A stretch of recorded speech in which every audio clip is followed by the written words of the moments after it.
माझे नाव सिद्धी युवराज माने. मी इयत्ता 9वी क मध्ये शिकत आहे. आज मराठी मातृभाषा दिन.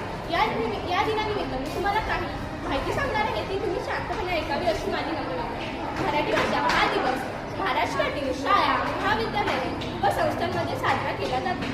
मराठी भाषा दिवस साजरा करण्याचे उद्दिष्ट मराठी भाषा समृद्ध करणे, मराठी भाषेचा वापर रोजच्या जीवनात करणे व मराठी भाषा विकसित करणे असं आहे. मराठी भाषा ही महाराष्ट्राची प्रमुख भाषा आहे. मराठी भाषा ही महाराष्ट्राची जरी प्रमुख भाषा असली तरी भारतामधील इतर राज्यामध्ये मराठी भाषेची संख्या खूप आहे. पण आताच्या काळात मराठीचा उपयोग खूप कमी होऊ लागला आहे. मराठीच्या ऐवजी इंग्रजी भाषा वापरली जाऊ लागली आहे. शाळा, महाविद्यालय, उद्योग, व्यवसाय इत्यादींमध्ये इंग्रजी भाषेला जास्त प्राधान्य देऊ लागले आहे. यासाठी आपण या मराठी दिना दिवशी अशी शपथ घ्यायची आहे, आपण मराठी भाषेचा अपमान होईल असे कधीच करणार नाही. मराठी भाषेला समृद्ध करून, विकसित करून व तिचा गौरव करू. शेवटी इतकंच बोले, शिवरायांनी जपली ती संस्कृती मराठी, शिवरायांनी जपली ती संस्कृती मराठी, ज्ञानेश्वरांनी जपली ती भाषा मराठी. धन्यवाद.